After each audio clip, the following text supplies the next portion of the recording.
हाय, hello, कशा आहात सगळे? तर हा लाईव्ह अनुभव मला पहिल्यांदाच आलेला आहे इथे. मी स्वतः असताना गौरीचा आणि मी Instaला टाकलं आहे. रिअल जो ऑडिओ आहे, म्हणजे आम्ही नाचत होतो ते गाणं वगैरे. आणि आज माझ्या चॅलेंजचा 9वा दिवस आहे. मी ऑलरेडी व्हिडिओ टाकलेला आहे, पण हा एक व्हिडिओ खूप मोठा होत होता म्हणून मी नंतर टाकला. इथे आम्ही दीदीकडे चाललो होतो गौरीसाठी आणि जुलीचा कान आहे ते खराब झाला होता. तर डॉक्टर वगैरे येऊन चेकअप करून गेले. त्यानंतर आम्ही इथे आलो. रांगोळी वगैरे मी काढत होती. म्हणजे आज मी गौरीचं जे केलेत ना त्याला माझा पण हातभार आहे. तर हे बघा माझी रांगोळी कशी वाटली तुम्हाला. आणि Instaला मी काल रात्रीच व्हिडिओ टाकला. तर काल रात्रीच गौरी म्हणजे हळदी-कुंकू होतं गौरीचं दीदीकडे आमच्या. तर आम्ही खेळतच होतो आणि राहुल व्हिडिओ काढत होता. तर त्या मी काल रात्री असंच व्हिडिओ बघताना त्यात जे आणि आम्ही अनुभवलं ते व्हिडिओमध्ये काहीच झालेलं होतं. म्हणून मग म्हटलं चला दाखवूया. तर मी Instaला टाकल्यानंतर खूप प्रेम भेटलं त्याच्यावरती आणि आमच्याबरोबर सगळ्यांनाच आशीर्वाद पण भेटला गौरीचा. म्हणून म्हटलं चला आज हा पूर्ण व्हिडिओ आपण यूट्यूबला पण टाकूया. म्हणून मी हा पूर्ण व्हिडिओ आज यूट्यूबला टाकते की काय आम्हाला अनुभव भेटला आहे. म्हणजे एकदम अक्षरशः डोळ्यात पाणी येईल, अंगाला काटा आला होता, इतकं हे झालं. त्यानंतर बघा मी पण म्हणजे गौरीसाठी आलेली होती. तर इथं ओटी भरलेली आहे आणि दोघी गौरीला ओटी भरून पाया वगैरे पडलेल्या आहे. तसं प्रत्येकाच्याच आयुष्यात खूप सारे दुःख असतात, पण माणसाने खुश राहिलं पाहिजे. तर मी तोच प्रयत्न करते आणि तुम्हीही खुश राहा. प्रत्येकाच्या आयुष्यात दुःख येतच राहतात. दुःखाबरोबर आपल्याला सुखही मिळतं. जेवढं दुःख भेटतं त्याच्या दुपटीने आपल्याला सुख देतं देव. आणि बस फक्त ते आपण अनुभवायचं असतं, बाकी काहीच नाही. आणि इथे बघा मग आम्ही सगळं आमचे जेवण वगैरे झाले. रात्री संध्याकाळी आरती म्हणायची होती त्याच्यामुळे मग आम्ही इथे आलेलो आहे. तर इथे सगळे बसले आणि इथे हळदी-कुंकाची रास ठेवली जाते. म्हणजे जसं आज हळदी-कुंकू आहे ना, तर मग हळदी-कुंकू झालं आमचं. मग हे सगळे ताटं वगैरे वाजवत गाणे चालू होते. आम्ही खेळ खेळले. तर इथे दीदी आणि ताई आहे ना, प्रियाताई, तर त्या असं रास करत होत्या म्हणजे हळदी-कुंकवाची. तर हे हळदी-कुंकू असं व्यवस्थित पूर्ण असं प्लेन व्यवस्थित करून आणि ते आपण गौरीच्या हातावर ठेवायचं. म्हणजे जसं आपण हळदी-कुंकू करतो की नाही, म्हणजे जे गल्लीतल्या बाया असतील, ज्या दीदी बहिणी वगैरे त्या सगळ्या असतील, तर जसं आपण हळदी-कुंकू करतो तसं गौरी पण हळदी-कुंकू करतात. त्या असतात घरामध्ये. तोच अनुभव आज आम्हाला स्वतः एकदम प्रत्यक्षात लाईव्ह भेटला डायरेक्ट. म्हणजे मी तिथे उपस्थित असताना मला तो अनुभव भेटला. तर चला दाखवतो तुम्हाला मी. इथे आम्ही सगळे असे खेळ खेळत होतो आणि मी Instaला ओरिजिनल ऑडिओवाला व्हिडिओ टाकला आहे. कारण की यूट्यूबला ते कॉपीराईट वगैरे येतं त्याच्यामुळे. कारण आमचे गाणे चालू होते गौरीचे, त्याच्यामुळे बॅकग्राऊंडला मग मी आवाज वगैरे बंद केला. पण हा मला पूर्ण व्हिडिओ टाकायचाच होता, म्हणून मग मी आवाज बंद केला आणि माझा व्हॉईस टाकलेला आहे. मला जो अनुभव आला आहे तो मी सांगते तुम्हाला. तर अशा पद्धतीने हे दीदीने आणि प्रियाताईंनी अशा ह्या ज्या हळदी-कुंकूची जी करंड्या आहेत दोघी, तर त्या ठेवलेल्या आहेत अशा हातावरती. आणि त्या दोघी पण एकमेकांना हळदी-कुंकू लावतात. हाच लाईव्ह अनुभव मी स्वतः घेतला आहे आज. आणि बघू शकता मी सगळं पूर्ण असं हळदी आणि कुंकुम एकदम प्लेन असं ठेवून द्यायचं. त्यानंतर आम्ही इथे डान्स वगैरे केलेले आहे. तर थोडक्यात मी तुम्हाला गौरी गणपतीचं महत्त्व सांगते, जे मला माहिती आहे किंवा जे मी ऐकलं आहे असंच इकडे-तिकडे. तर महाराष्ट्रात गौरी गणपतीसोबत आहे ना, म्हणजे गणपतीसोबत गौरीचं पण आगमन होतं आणि ती एकदम पवित्र परंपरा मानली जाते. आणि गौरी आगमनाचं महत्त्व म्हणजे काय नेमकं? गौरी या महालक्ष्मीचं रूप मानल्या जातात. त्यांना घरी आणल्याने समृद्धी, ऐश्वर्य आणि सुखशांती येते असं मानलं जातं. गौरीचं आगमन हे बहिणी, मुलींच्या रूपात घरात येणाऱ्या आनंदाचं प्रतीक मानलं जातं. त्याच्यानंतर परंपरा.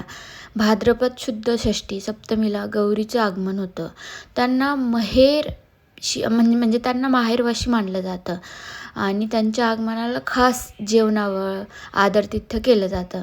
स्त्रिया या काळात त्यांना विशेष नव्या साड्या दागिने परिधान करून सण साजरा करतात. गौरीच्या पूजनानंतर घरात समृद्धी आणि मंगल कार्य घडतं अशी श्रद्धा आहे सगळ्यांची.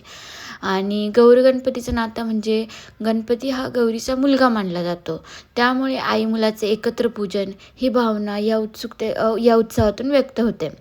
यामुळे कुटुंबातील ऐक्य, आपुलकी आणि मातृत्वाचं प्रतीक जपलं जातं. थोडक्यात काय, गौरी गणपती हा फक्त धार्मिक नव्हे तर कौटुंबिक आणि सामाजिक बंध मजबूत करणारा उत्सव आहे. आणि भरपूर कथा आहे गौरी गणपतीच्या. त्याच्यानुसार जे पुराण कथेनुसार जे आहे ना, तर गौरी या पार्वतीचं रूप आहेत. एकदा पार्वती देवी स्नानासाठी गेल्या असताना त्यांनी स्नानाच्या ओटीतून गणेशाची मूर्ती तयार केली आणि त्यात प्राणप्रतिष्ठा केलं. हाच गणेश त्यांचा मुलगा. गौरीला तिच्या पतीभोवती म्हणजे महादेवाभोवती थोडा राग आला कारणाने शिवशंकर गणेशाला ओळखत नव्हते आणि त्यांचं शिर कापल्यानंतर मात्र त्यांनी गणपतीला पुन्हा जीवदान दिलं होतं. त्यानंतर गणपतीला आद्य दैवत, विघ्नहर्ता अशी पदवी मिळाली. म्हणून असं मानलं जाते की जेव्हा आपण घरात गणपती बसवतो तेव्हा त्यांच्या आई गौरी काही दिवसांनी घरी येतात. गौरीचं आगमन हे महालक्ष्मीच्या रूपात मानलं जातं. त्या घरी आल्यावर संपन्नता, सौख्य, ऐश्वर्य आणि घरातला आनंद वाढतो. जसं की आता तुम्ही बघू शकता, म्हणजे इतकं छान वाटलं ना. आणि सगळेच जण आम्ही करत असताना सगळेच जण हे सगळ्या गोष्टी करत होत्या. आम्ही सगळे असं खेळत होतो आणि एका क्लिपमध्ये तर असं झालं, आम्ही खेळत होतो, त्यानंतर आमची आई बसल्या, सगळे बसले, मग आम्ही आमचं खेळत होतो. तर ही श्रीषा छोटी दीदीची मुलगी, तिला कोणीही सांगितलं नाही तरी बघा तिच्या आजीला घेऊन आली. म्हणजे तिचं म्हणणं होतं की सगळ्यांनी सहभागी व्हा याच्यामध्ये. त्यानंतर आजीने सांगितलं तर दीदीला पण ती घेऊन आली. म्हणजे तिचं म्हणणं होतं की सगळ्यांनी यात सहभागी व्हा. तिला कोणी सांगितलं असेल, ती एवढीशी तरी पण म्हणजे काल मला खूपच अनुभव आला वेगवेगळा. त्याच्यानंतर लोकपरंपरेतील कथा पण यात आहे. गावोगावी वेगवेगळ्या कथा सांगितल्या जातात. काही ठिकाणी गौरी या गणपतीच्या बहिणी मानल्या जातात आणि त्या भावाच्या घरी 2 दिवस माहेरवाशीण म्हणून येतात. तर काही ठिकाणी त्यांना गणपतीची माता मानलं जातं. पण सर्वत्र समान भावना म्हणजे गौरी आल्यावर घरात मंगल कार्य आणि समृद्धी नक्की होते. आणि खरंच हे एकदमच अनुभव जो आहे ना, तो एकदम प्रत्यक्षात आलेला आहे आम्हाला. बघा, आम्ही म्हणजे सगळेच लहानांपासून मोठ्यांपर्यंत सगळेच इथे खेळ खेळत आहे गौरीचे. आणि अजून एक कथा आहे, त्या कथेप्रमाणे गौरी या महालक्ष्मीचे रूप आहेत आणि गणपती हा विघ्नहर्ता म्हणून घरात बसवले जातं गणपती पण. आणि त्या मागोमाग लक्ष्मी स्वरूपाने गौरी घरी येते. त्यामुळे असं मानले जाते की गणपती बुद्धी व यश देतात, तर गौरी घरात ऐश्वर्य, धान्य आणि समृद्धी घेऊन येते. तर अजून गणपतीची एक बहिणी म्हणजे गणपतीच्या बहिणी गौरी अशी पण एक कहाणी आहे. काही ठिकाणी असं म्हणलं तर गौरी या गणपतीच्या बहिणी आहेत. भाऊ गणपतीला भेटायला त्या आपल्या माहेरून 2 दिवस माहेरवाशीण म्हणून घरी येतात, म्हणजे आपल्या भावाला भेटायला. म्हणून श्रेया गौरीचं स्वागत अगदी माहेरी आलेल्या बहिणीप्रमाणे करतात.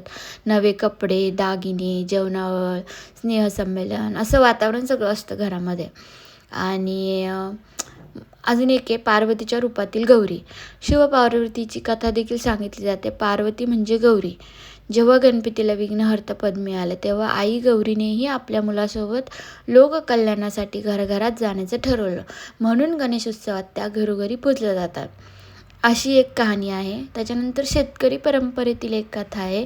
म्हणजे गावाकडे एक कथा सांगितली जाते की धान्याच्या पिकासोबत आई गौरी घरात येते. जर आपण त्यांचं स्वागत केलं तर धान्य भरपूर येतं, जनावरं सुखी राहतात आणि घरात दारिद्र्य राहत नाही. म्हणून शेतकरी कुटुंबात गौरी गणपतीचं विशेष महत्त्व मानलं जातं. त्यामुळे वेगवेगळ्या कथांमध्ये गौरी कधी आई, कधी बहीण, कधी महालक्ष्मी, तर कधी धान्य समृद्धीची देवी म्हणून दिसते. तर अशा पद्धतीने गौरी पूजल्या जातात. आणि ही सगळी कहाणी म्हणजे मी यासाठी सांगितली की वेगवेगळ्या कहाण्या आहेत. शेवटी काय असतं की सगळ्यांनी एकत्र यावं, खुश राहावं, हेच महत्त्व असतं. कारण की ते एक कारण असतं सगळ्यांना एकत्र येण्यासाठी. नाहीतर आजकाल कसं की जे ते ज्याच्या त्याच्या लाईफमध्ये बिझी असतं. आणि ते बघा, ही जी आहे, हिला कोणीही सांगितलं नाही तरी पण तिचं म्हणणं आहे की बाकीच्यांनी बसू नका, बाकीच्यांनीही खेळा गौरीसोबत. म्हणजे मला, आणि हिने हिने ही घेऊन आली सगळ्यांना असं खेळायला आणि आम्ही खेळायला लागलो. आणि त्यानंतर जो अनुभव आला आहे ना, तो मी पुढच्या क्लिपमध्ये तुम्हाला दाखवते. आता सगळे इथे खेळायला लागले. आता तिचं म्हणणं काय की तुम्ही बसू नका, बाकीच्यांनीही खेळा. बरं, ती तिच्या भावाला नाही उठवायला गेली, तिच्या पप्पांकडे नाही गेली, ती बरोबर आईकडे म्हणजे माझ्या सासूबाईकडे आणि तिच्या मम्मीकडे गेली, त्यांनाच उठवायला गेली. म्हणजे कसं आहे ना, एकदमच ती पण एकदम गौरीच्याच रूपात होती काल. आणि ती पण इतकं, म्हणजे ती इतकुशीच आहे तरी पण ती नाचत होती. तिला पण ते सगळे खेळ खेळायचे होते आणि तिच्यामुळे तितका जास्त उत्साह आला होता ना. तर बघा, इथे विराज उठला आणि विराजने बघितलं की म्हणजे विराज बघायलाच गेला होता आणि विराजने बघितलं ती जे कुमकुम होतं ना त्याच्यावर बोटं उमटलेली होती. आणि इकडच्या साईडच्या ज्या गौरी होत्या त्याच्यावर बोटं नव्हती उमटली, कारण ते तेव्हा त्या करतच होत्या आणि नेमकं आम्ही त्यांना डिस्टर्ब केलं. म्हणजे तेही चुकीचंच झालं. आम्ही खेळत असतानाच बघितलं. आणि हा जो ऑडिओ मला टाकता नाही आला कारण की बॅकग्राऊंड म्युझिक चालू होतं. पण हा मी जो ऑडिओ आहे ना तो इन्स्टाला टाकला आहे माझ्या. तर इन्स्टाची लिंक मी DMमध्ये देते तुम्हाला. ते इन्स्टाला मी जो ओरिजिनल ऑडिओ तो टाकलेला आहे. आणि बघू शकता तुम्ही. त्याच्यानंतर मग परत आम्ही खेळायला चालू केलं की नाही, आम्ही डिस्टर्ब केलं त्यांना हळदी कुमकुम करत असताना. मग आम्ही परत एकदा खेळायला चालू केलं. म्हणजे अतिशय डेंजर अनुभव होता. खूप छान, म्हणजे मला असं नाही का, असं कधी वाटलं नाही. म्हणजे देवावर श्रद्धा आहे, देवाचं मी करते सगळं, पण देव माझ्या आजूबाजूलाच आहे, तिथेच आहे. त्या देव्या तिथेच होत्या, तिथेच वावरत आहेत त्या.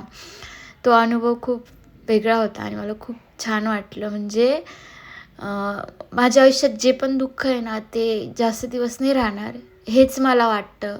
आणि मला आता बोलतानाही मला असं एकदम पाणी आलं डोळ्यामध्ये, कारण की तो अनुभव अतिशय छान होता. आणि ऑडिओ मी टाकू शकले नाही कारण म्युझिक चालू होतं, कॉपीराईट येतं यूट्यूबला, त्याच्यामुळे मी इन्स्टाला टाकलं. इन्स्टाला जाऊन तुम्ही बघू शकता. त्यानंतर आम्ही इथं पूर्ण असं खेळ वगैरे खेळलो आणि मग पूर्ण खेळ खेळल्यानंतर आरती पण केली, पूजा केली आणि त्याच्यानंतर प्रसाद वगैरे घेतला आणि मग आम्ही खाली गेलो म्हणजे वरच्याच फ्लोअरला आहे. खालच्या फ्लोअरला दीदी राहते, वरती प्रियाताई राहते, त्यांच्याकडे गौरी बसवलेली आहे आम्ही. आणि खाली गेलो आम्ही. खाली गेल्या क्षणी आम्हाला त्या प्रियाताईने कॉल केला की बोटं उमटलीत. म्हणजे सगळ्याच करंड्यामध्ये, इकडच्या पण आणि तिकडच्या हातात पण पूर्णपणे बोटं उमटली. आणि ते जे बोटं उमटलेले होते ना, अक्षरशः फिंगरप्रिंट नसतं का आपल्या ज्या, म्हणजे आपले फिंगरप्रिंट असतात बघा, पूर्ण इतकं स्पष्ट फिंगरप्रिंट सकट उमटलेले होते बोटं. जे खूप एकदम वेगळाच अनुभव होता हा माझ्यासाठी. नेहमी उमटतात बोटं, नेहमी मी फोटो वगैरे बघते कारण मी राहत नाही कधी. कारण आमचे पण गणपती असतात, त्याच्यामुळे मी आरतीला निघून जायची नेहमी घरी. आणि इथे पण नव्हतीच, मी बाहेर बेंगलोरला होती पहिले मी, तर मी नव्हती 2-3 वर्ष इकडे. पण नेहमी फोटो वगैरे बघायची, दीदीने ते फोटो पाठवायचे बोटं उमटलेल्याचे. पण पहिल्यांदा स्वतःहून असा अनुभव घेतलेला आहे मी.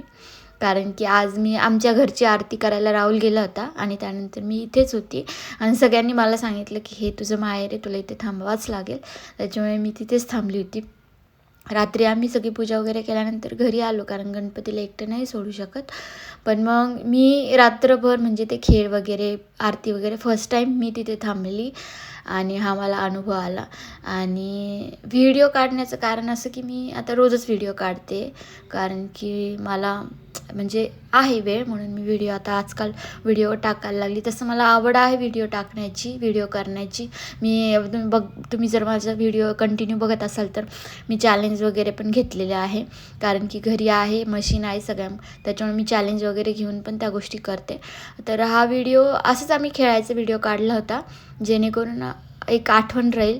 आणि तो व्हिडिओ करता करताच त्या ज्या गोष्टी झाल्या त्या व्हिडिओमध्ये कैद झाल्या आणि मला खूप भारी वाटलं.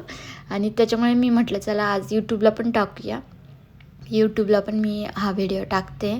तर कसं वाटलं माझा हा म्हणजे आजचा अनुभव मला नक्की कमेंट करून सांगा. आणि बस एक श्रद्धा आहे म्हणून व्हिडिओ टाकला आहे. त्यानंतर बघा फोन आल्या आल्या मी वरती गेली. वरती गेल्यानंतर तुम्हाला दाखवते मी. तर बोटं उमटलेली आहेत पूर्ण पूर्ण म्हणजे याच्यावरती दाखवते तुम्हाला. चला दाखवते. तर हे बघा, तुम्हाला जर दिसत असेल थोडंसं झूम वगैरे करून, क्लिअरिटी कॅमेऱ्याची चांगली असेल तुमचे तर बघा, नेट वगैरे चांगलं असेल तर इतकं म्हणजे डायरेक्ट असं खड्डं पडलेलं होतं हळदीमध्ये. आणि इथे हे जे हळदी कुंकुम आहे ना, याच्यावरती एकदम फिंगरप्रिंट होते, एकदम छान. तर हा माझा अनुभव मी शेअर केला आहे तुम्हाला. ओके, गणपती बाप्पा मोरया. जय महालक्ष्मी माता की जय.